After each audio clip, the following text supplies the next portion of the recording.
Good afternoon, I'm Vashon Brown with the Midday News. A special welcome if you're watching on onespotmedia.com. The opposition is again calling for the resignation of Westmoreland Central MP George Wright. Opposition leader Mark Golding renewed the call on social media site Twitter on Thursday night. The Jamaica Labour Party issued a statement on Monday afternoon saying that if there's confirmation that the party member and MP conducted himself as is being alleged, the consequences will be swift. That's what they said. Well, that is now confirmed. MP Wright is the man in the video seen violently attacking the woman. Whatever the police do or don't do, in the face of the now confirmed video evidence, the Jamaican people will not accept Wright remaining as a representative in Parliament.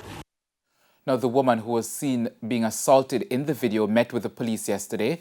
TVJ News was told that she was accompanied by 2 attorneys. However, it's not known whether the woman gave a statement to the police. Investigators have been tight-lipped on the case. Allegations have been swirling that Mr. Wright is the man seen in a video assaulting the woman.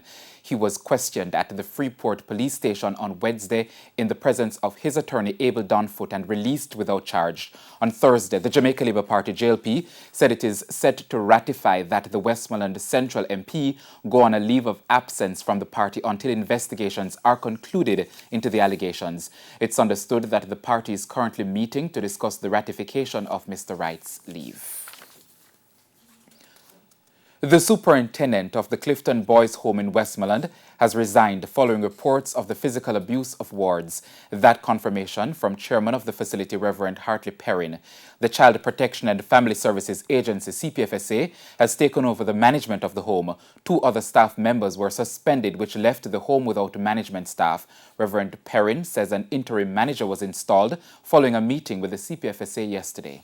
I had a member of the board who himself lives in the Darlington area and has experience in management of institutions. And I asked him, and he has decided to take supervisory and management role of the home until such time when the system will be able to do the relevant things to advertise and to interview and to make the role permanent. So he's an interim manager. The government agency would be supporting by allowing us to have 2 or 3 persons who would be there in the night, because he would not be able to give his services in the night, but he'll be there in the day managing to ensure that the staffers do what they need to do. Reverend Perrin says the home has a strict policy against the use of corporal punishment. He explains that 11 of the 20 boys at the home were subjected to corporal punishment. The Tourism Enhancement Fund is this afternoon blaming the National Works Agency for the poor lighting on the Elegant Corridor in Montego Bay, St. James. Chairman of the TEF, Godfrey Dyer, says the Works Agency has not been faithful in maintaining the lights. O'Shane Masters reports. Lights out. That's the situation for a number of the street lights which were installed along the 27-kilometer Elegant Corridor in St. James on July 30, 2015. The installation of the 797 state-of-the-art LED lights along the corridor between the Sangster International Airport roundabout and Iberostar Hotel in Lilliput, St. James was funded by the Tourism Enhancement Fund, TEF, at a cost of $272.1 million. But over the years, millions had to be spent to replace the lights following numerous collisions, due mostly to excessive speeding by motorists. Chairman of the TEF, Godfrey Dyer, says they are looking at the possibility of raising the streetlights and putting a barrier around them. This, he says, could save the fund millions of dollars annually. Mr. Dyer says the state of the lights along the corridor currently falls squarely at the feet of the National Works Agency. A year ago, a number of them were down. They came to us, it will cost $25 million to replace. We signed a contract. Nothing happened in about 6 months. And after pressure, they started a little work. They came back to us and said several more have been knocked down. It's now $75 million. We said, no, we're not giving you money just like that. with the intention of transferring the ownership of those lights to the Jamaica Public Service Company. A challenge is now being encountered. JPS says they are not taking over the lights in the conditions they are. We now say, give us in writing what it will cost to bring it up to the standard that you want, and you will take over. We are waiting on that now. We are prepared to pay whatever it costs to bring it back, but we want that assurance that once we have done that, JPS is going to take over. It's understood that Cabinet has given approval for the takeover to be done. O'Shane Masters, TVJ News. Mayor of Spanish Town, Norman Scott, is calling for the National Works Agency, NWA, to clean the main drain in the old capital. The drain has been overflowing with water which runs along the road for some time now. This, Mayor Scott argues, will soon damage the road. The drain is much too small to carry the volume of water that is in this area. And every time that our side drains are clean and the volume of water that is coming from out of our side roads comes into this main drain, it creates this backup problem, because this drain, which is the main drain, is much too small and it is not being maintained. Mr. Scott says the drain should be cleaned at least twice per week to prevent flooding. He says the overflowing drain is a distressing sight.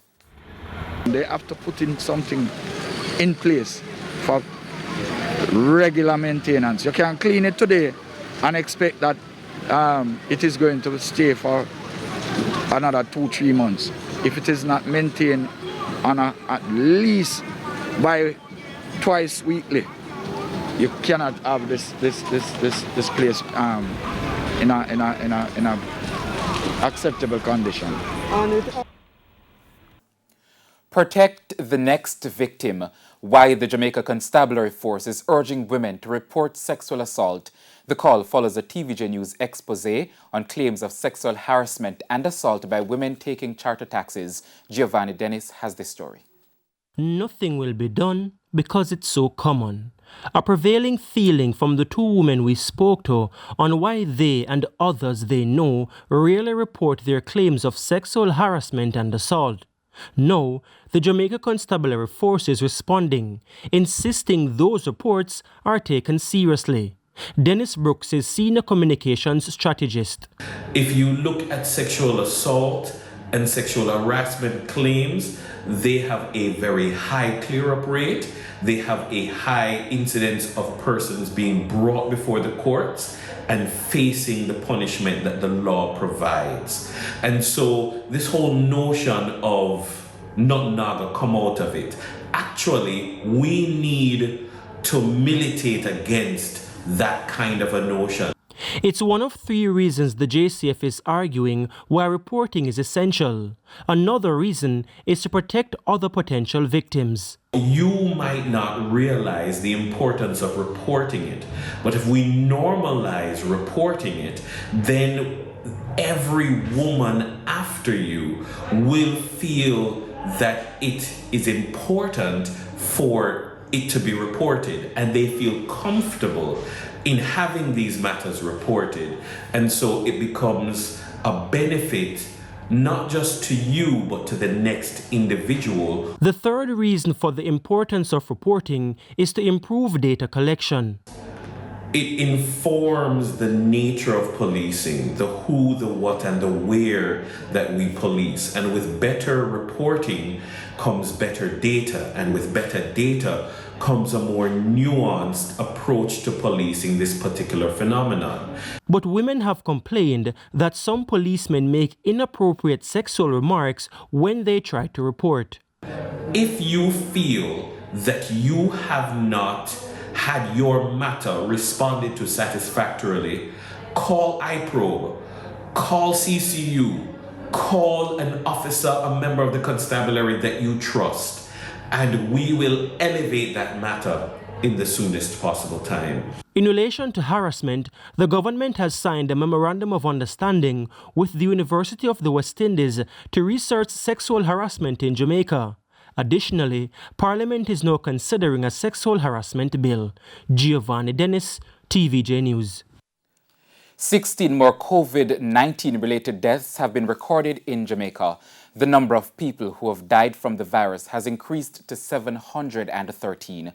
The deaths include 3 from Westmoreland, 2 each from Hanover, St. James, Trelawney, St. Catherine, and the corporate area, 1 each from St. Anne, St. Elizabeth, and Portland. And Jamaica's COVID-19 case count is now 43,473. 233 cases were confirmed yesterday from 941 samples. And it's now time for a break, but please stay with us. More stories when we return.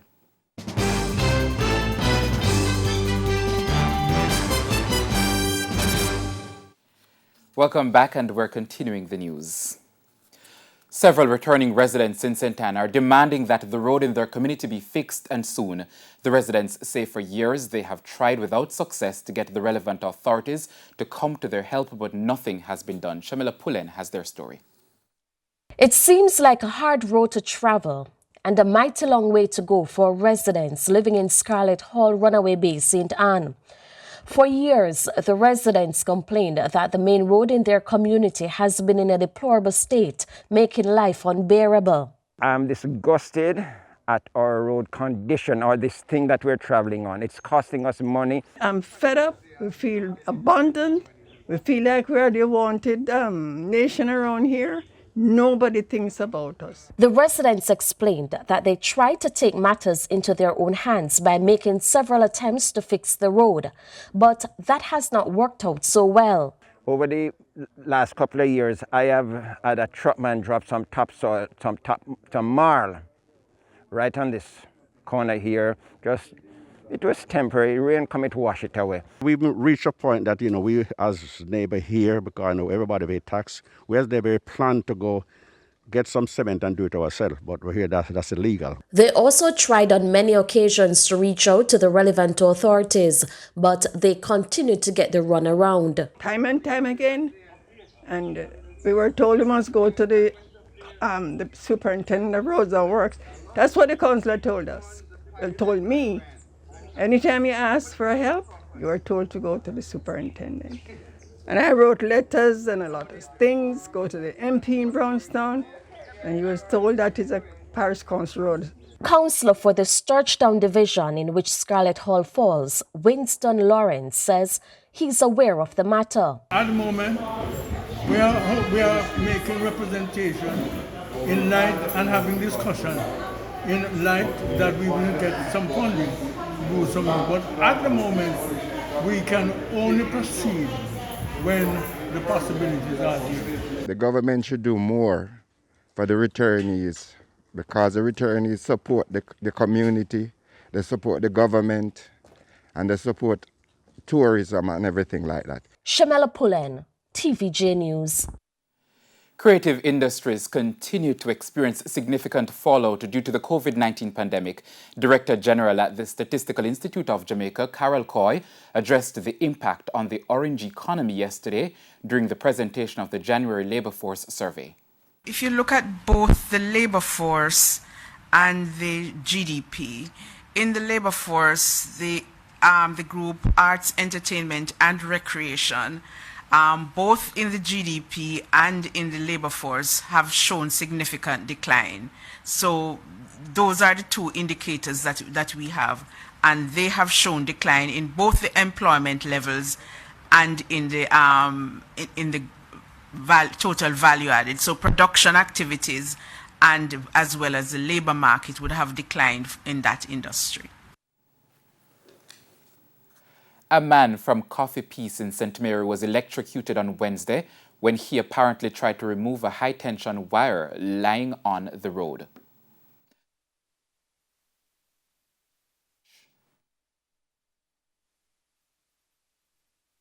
Yes, like him will take the wire out of the road, where the kids them can pass on the way there.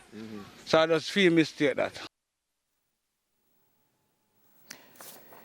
It's understood that Mr. Thompson used his bare hands to remove the wire.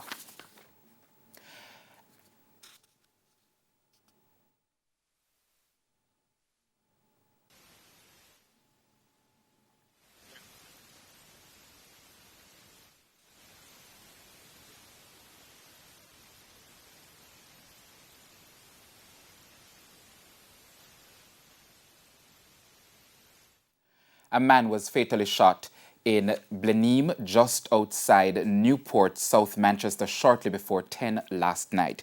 The deceased has been identified as 29-year-old Tarino Mackenzie of Delightful District in St. Elizabeth. Mr. Mackenzie, who previously resided in Grey Ground, has reportedly been arrested by the Manchester police on numerous occasions. His murder is being investigated. Relatives of a popular Hanover businesswoman who has reportedly been missing for the past few days are asking for the public's assistance in locating her. 44-year-old Janetta Lewis, also known as Polly, reportedly left home on Tuesday, April 13, and has not been seen since. Miss Lewis drives a gold Toyota Prado. Relatives are asking anyone with information on her whereabouts to contact the Lucy Police Station. Now, this is a statement just in from the Jamaica Labour Party. JLP leader, Prime Minister Andrew Holness, last evening convened a meeting of the Jamaica Labour Party Parliamentary Caucus to discuss the outcome of an earlier meeting held between Mr. George Wright and the General Secretary of the party, Dr. Horace Chang. Now, Mr. Wright will withdraw from the government Parliamentary Caucus in light of unresolved allegations circulating in the public domain, which are causing deep concern to many Jamaicans, according to the statement. Now, the JLP says, including parliamentarians, this means that Mr. Wright's status in Parliament would be that of an independent member. Now, the government caucus also discussed the issue of Mr. Wright's attendance in Parliament and concluded that he should also be encouraged to apply to the Speaker for leave of absence from sittings of the House of Representatives until the allegations in the public domain are resolved. So, consequent on Mr. Wright's independent status in Parliament, Dr. Chang advised that the requisite organs of the party would promptly meet to discuss the matter of his membership in the JLP within the rules of the party and to determine next steps. Now, the General Secretary advised that Mr. Wright had not shared any information regarding the video circulating in the public domain, but had acknowledged that allegations made against him were of a serious nature and were causing grave concerns for his role as a parliamentary representative and inconsistent with the principles and policies and positions of the government and party. Prime Minister and party leader Andrew Holness noted that violence and abuse is endemic in our society and at epidemic levels. The government and party must demonstrate clearly that any act of violence must be unequivocally condemned and totally rejected. So that was a statement from the Jamaica Labour Party regarding the George Wright matter. Again, the statement said Mr. Wright will withdraw from the government parliamentary caucus in light of the unresolved allegations in the public domain and which are causing deep concern to many Jamaicans and the Jamaica Labour Party, including parliamentarians. Now, the statement said this essentially means that Mr. Wright's status in Parliament would be that of an independent member. The government caucus also said that Mr. Wright's attendance in Parliament and concluded that he should also be encouraged to apply to the Speaker for a leave of absence from the sittings of the House of Representatives in light of those allegations. News overseas now. Investigations continue following the shooting death of eight people at a FedEx facility in Indianapolis. The shooter is dead as well. Now, it's the nation's deadliest shooting since 10 people were killed at a Colorado grocery store last month. More from the CNN. Last night was a devastating blow, and its impact will be felt by our community for days and weeks to come. Emotional reunions in Indianapolis, survivors of a shooting at a FedEx facility near the city's main airport with family and friends. At least 8 people are dead and multiple injured. The gunman also dead, police say, from a self-inflicted gun wound. Many of you have already asked what the motive of this shooting was, and with less than 12 hours since the shooting, it would be premature to speculate. Indianapolis police say they are learning more as the investigation continues. There was no disturbance, there was no argument. He just appeared to randomly start shooting, and that began in the parking lot. Police were called to the facility around 11 p.m. local time Thursday night. Witnesses said the gunshot sent them looking for an escape. I immediately ducked down and got scared, and my friend's mother, she came in and told us to get inside the car. Families and friends spent the overnight hours trying to get information about their loved ones, as many employees did not have their cell phones on them while working inside. In a statement Friday morning, FedEx said, "Our most heartfelt sympathies are with all those affected by this senseless act of violence. The safety of our team members is our top priority, and we are fully cooperating with investigating authorities." Time now for sports. The local governing body for school sports is this afternoon expressing increased optimism that the ISA Boys and Girls Athletics Championships will be held this year. Thousands of coaches and student athletes are also holding their collective breaths that the popular champs will get the go-ahead from the government. Here is Karen Madden. The anticipation has been building over recent days after Prime Minister Andrew Holness told Parliament on Tuesday that all is not lost for the 2021 staging of the popular track and field festival for secondary school student athletes. The meet was cancelled last year in the very early stages of the COVID-19 pandemic touching Jamaica's shores, leaving hundreds of disappointed stakeholders, but the possibility of this year's staging has been shrouded in uncertainty. ISA President Keith Wellington told TVJ Sports on Thursday morning that talks with the government in the last 48 hours seem to have been fruitful. I think both parties are satisfied that we have now laid everything on the table, and we are now at the point where this information is now being considered by the relevant personnel to make a final determination as to whether or not approval will be given.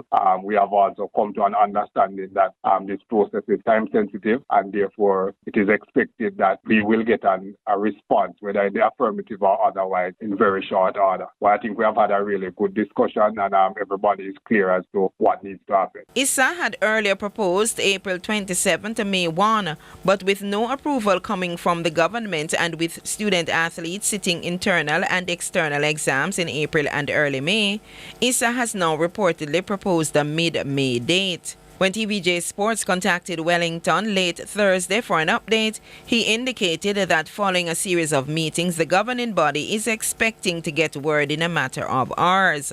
It's expected that if Champs goes ahead, it will do so without spectators.